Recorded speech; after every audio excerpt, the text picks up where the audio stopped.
Breaking news చూస్తున్నాం. BJP MLA Raja Singh కు కేంద్ర హోంమంత్రి అమిత్ షా ఫోన్ చేశారు. ఢిల్లీ రావాలని ఆదేశించారు. బీజేపీకి చేసిన రాజీనామాను ఆమోదించేది లేదని రాజా సింగ్ కు తేల్చి చెప్పారు అమిత్ షా. రాష్ట్ర నాయకత్వంతో ఇబ్బంది ఉంటే జాతీయ స్థాయిలో అవకాశం ఇస్తామని రాజా సింగ్ తో అమిత్ షా చెప్పినట్టు తెలుస్తోంది. జీహెచ్ఎంసీ ఎన్నికలు వస్తున్నాయి. జూబ్లీహిల్స్ ఉప ఎన్నిక ఉంది. ఇలాంటి తరుణంలో రాజా సింగ్ లాంటి హిందుత్వ శక్తిని కోల్పోతే పార్టీకి నష్టమనే ఆలోచనలో బీజేపీ అధిష్టానం ఉన్నట్లు తెలుస్తోంది.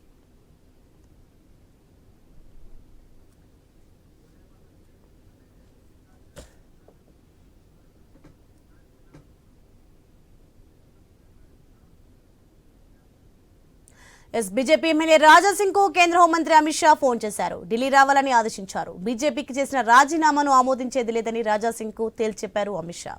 రైట్, ఇదే అంశానికి సంబంధించి మరింత సమాచారం మా ఇన్పుట్ ఎడిటర్ శ్రీకాంత్ లైవ్ లో అందించి సిద్ధంగా ఉన్నారు. శ్రీకాంత్, మనం చూసుకోవచ్చు, రాష్ట్ర నాయకత్వంతో ఇబ్బంది ఉంటే జాతీయ స్థాయిలో అవకాశం ఇస్తామని రాజా సింగ్ తో అమిత్ షా చెప్పినట్టు తెలుస్తోంది. దీనికి సంబంధించిన డీటెయిల్స్ ఏంటి?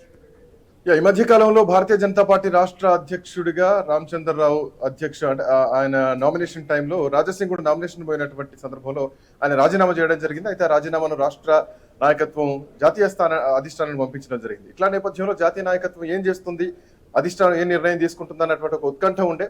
సో అటు గోషమహల్కు ఉప ఎన్నిక రాబోతోంది అన్నటువంటి వార్తలు కూడా బలంగా ప్రచారంలోకి వచ్చాయి. ఇట్లా నేపథ్యంలో రాజాసింగ్ కు అమిత్ షా నుంచి పిలుపు రావడం. సో రాజాసింగ్ అమర్నాథ్ యాత్రలో ఉన్న ప్రస్తుతానికి అమర్నాథ్ యాత్ర నుంచి అటు ఢిల్లీకి చేరుకుంటున్నారు. సో అమర్నాథ్ ఇప్పటికే రాజాసింగ్ ను అమిత్ షా ఫోన్ చేసి పిలవడం జరిగింది. రాజాసింగ్ అమిత్ షా పిలిపించుకున్నటువంటి నేపథ్యంలో రాజాసింగ్ కు బుజ్జగించేటువంటి ప్రయత్నం కూడా అమిత్ షా చేస్తున్నట్టుగా తెలుస్తోంది. సో ఇప్పుడున్నటువంటి పరిస్థితుల్లో తెలంగాణ రాష్ట్రంలో భారతీయ జనతా పార్టీ ఇప్పుడిప్పుడే ఎదుగుతున్నటువంటి క్రమంలో ఆయన అధ్యక్ష పదవి కోసం ఆశించారు. ఆయన ఒకవేళ అధ్యక్షుడు అయితే యూపీలో యోగి ఆదిత్యనాథ్ తరహాలో ఆయన కూడా పనిచేస్తాను, హిందుత్వం కోసం పనిచేస్తాను, రాష్ట్రం కోసం పనిచేస్తాను, భారతీయ జనతా పార్టీ రాష్ట్రంలో అధికారంలోకి రావడానికి శాయశక్తులా ప్రయత్నిస్తానంటూ చేసినటువంటి క్రమంలో ఆయన నామినేషన్ ని ఆపారు. లోకల్ గా ఉన్నటువంటి స్థానిక రాష్ట్ర నాయకత్వమే నామినేషన్ ఆపారు. కిషన్ రెడ్డి వర్సెస్ రాజాసింగ్ లాగా మారిపోయింది పరిస్థితి. అఫ్కోర్స్ ఈ అంశం జాతీయ నాయకత్వానికి కూడా తెలుసు.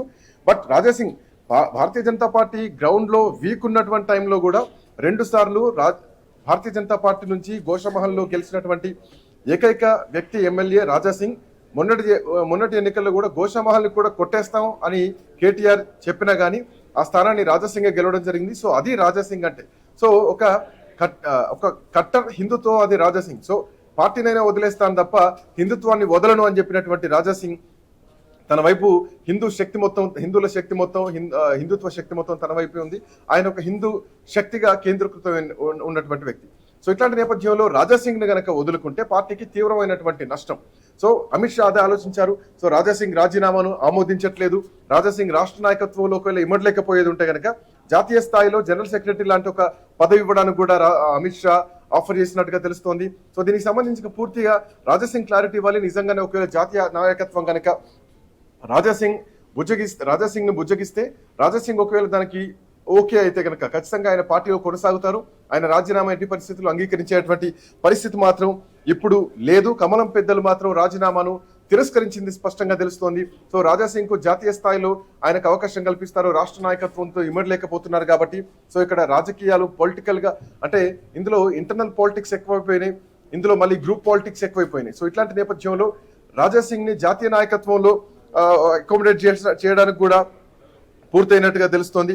మొత్తానికి ఓవరాల్ గా సో ఢిల్లీ పర్యటనలో అమిత్ షా రాజాసింగ్ కి బుజ్జగించినట్టుగా తెలుస్తోంది. సో రాజాసింగ్ ను అమిత్ షా ఇప్పటికే బుజ్జగించారు. దానికి సంబంధించి జాతీయ నాయకత్వంలో అవకాశం కల్పిస్తాను, రాజీనామా నుంచి ఉపసంహరించుకోవాలని కూడా చెప్పినట్టు తెలుస్తుంది. సో ఈ అఫ్కోర్స్ ఆల్మోస్ట్ ఇక రాజాసింగ్ ఈ అమిత్ షా చెప్పినటువంటి ప్రపోజల్ కి ఆల్మోస్ట్ ఓకే చెప్పినట్టుగా తెలుస్తోంది. సో రానున్నటువంటి జిహెచ్ఎంసీ ఎన్నికల్లో నిజానికి భారతీయ జనతా పార్టీ చాలా క్రియాశీలకం హైదరాబాద్ లో.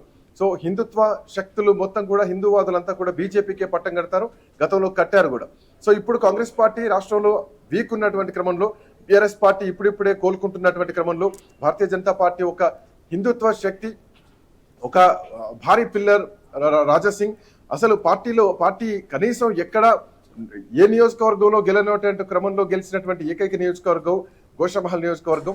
సో రాష్ట్ర అధ్యక్షుడిగా అన్ని అర్హతలు ఉన్నటువంటి వ్యక్తి రాజాసింగ్. ఎందుకంటే అంతటా ఓడిపోయినప్పుడు రాజాసింగ్ ఒక్కడే పార్టీని భుజాన మోసినటువంటి పరిస్థితి. సో ఇట్లాంటి నేపథ్యంలో రాజాసింగ్ లాంటి ఒక బలమైనటువంటి పిల్లర్ను కోల్పోతే కనుక ఖచ్చితంగా భారతీయ జనతా పార్టీకి తెలంగాణ రాష్ట్రంలో ఇంకా గ్రాఫ్ పడిపోతుందని చెప్పడంలో ఎట్లాంటి సందేహం లేదు. సో ఇట్లాంటి నేపథ్యంలో రాజాసింగ్ ఆఫ్ కోర్స్ ఈ అంశం నుంచి వెనక్కి తగ్గినట్టుగా తెలుస్తోంది.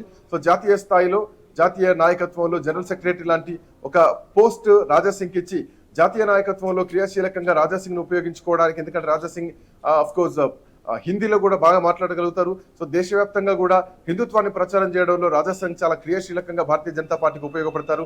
సో రాజాసింగ్ లాంటి ఒక శక్తి జాతీయ నాయకత్వంలో ఉంటే బీజేపీకి చాలా కలిసి వచ్చేటువంటి అంశం. రాష్ట్రంలో ఒకవైపు వర్గపోరు నడుస్తోంది, కిషన్ రెడ్డికి రాజాసింగ్ కు ఉప్పు నిప్పులా ఉంది. సో ఇట్లాంటి నేపథ్యంలో పార్టీ రాజాసింగ్ లాంటి వ్యక్తిని కోల్పోయేటువంటి అవకాశం ఉండదు. ఎందుకంటే తమిళనాడు అన్నమలై విషయంలో కూడా అన్నమలైని పక్కన పెట్టినా కానీ అన్నమలైకి ఉన్నటువంటి ఇంపార్టెన్స్ మాత్రం ఎక్కడ తగ్గించలేదు. కేంద్ర నాయకత్వంలో అన్నమలైకి అవకాశం కల్పిస్తామన్నారు. సో అన్నమలై భారతీయ జనతా పార్టీకి ఒక ప్రియ శిష్యుడు లాగా చూస్తూ ఉంటారు. సో ఇట్లా నేపథ్యంలో రాజాసింగ్ ను కూడా అదే కోవాలో చూస్తోంది. జాతీయ నాయకత్వంలో వచ్చే బీహార్ ఎన్నికలు కూడా ఉన్నాయి. సో రానున్నటువంటి ఎన్నికల్లో కూడా రాజాసింగ్ ని ఉపయోగించుకోవడానికి భారతీయ జనతా పార్టీకి ఇది ఒక అవకాశం లాగా చూస్తోంది. సో రాష్ట్రంలో ఇమడలేకపోయినా కానీ జాతీయ నాయకత్వంలో రాజాసింగ్ కు జనరల్ సెక్రటరీ పోస్ట్ ఇచ్చి రాజాసింగ్ సేవల్ని జాతీయ స్థాయిలో ఉపయోగించుకోవడానికి భారతీయ జనతా పార్టీ ఒక అడుగు ముందుకేసిందని చెప్పాలి. సో రాజాసింగ్ రాజీనామాను మాత్రం ఆమోదించలేదు. రాజాసింగ్ రాజీనామాను కేంద్రం తిరస్కరించింది. అమిత్ షా రాజాసింగ్ తో మాట్లాడారు. సో మాట్లాడినటువంటి క్రమంలో ఈరోజు రాజాసింగ్ ఇక రాష్ట్ర స్థాయి నుంచి జాతీయ స్థాయిలోకి వెళ్ళడానికి సిద్ధమవుతున్నట్టుగా తెలుస్తోంది. సో ప్రస్తుతానికి మాత్రం రాజాసింగ్ రాజీనామా మాత్రం తిరస్కరించింది కేంద్ర నాయకత్వం. సోని శ్రీకాంత్, మనం చూసుకుంటే మరి శ్రీకాంత్ మళ్ళీ తిరిగి బీజేపీలో చేరతారా రాజాసింగ్, లేకపోతే ఇంకా వేరే పార్టీలో చేరే అవకాశాలు ఏమైనా ఉన్నాయా? రాజీనామా తిరస్కరించారంటేనే అర్థం ఇక భారతీయ జనతా పార్టీలోనే కొనసాగుతారని అనుకోవాలి మనం. ఎందుకంటే వేరే పార్టీలోకి వెళ్ళేటువంటి వ్యక్తి అయితే ఈ పార్టీకే రాజాసింగ్ వెళ్ళాలి. ఎందుకంటే రాజాసింగ్ రాజీనామా చేయడం జరిగింది. రాజీనామాని ఇంకా రాష్ట్ర నాయకత్వం కానీ అటు జాతీయ నాయకత్వం కానీ ఆమోదించలేదు. సో రాష్ట్ర నాయకత్వం ఏం చేసింది, భారతీయ జనతా పార్టీ ఇక్కడ అధికార ప్రతినిధి రాణి రుద్రమ ఒక మాట అన్నారు. సో ఇది రాజాసింగ్ ఒక శాసనసభ్యుడిగా ఉన్నారు కాబట్టి ఆయన రాజీనామాను రాష్ట్ర నాయకత్వం కాదు ఆమోదించాల్సింది, జాతీయ నాయకత్వం ఆమోదించాలి.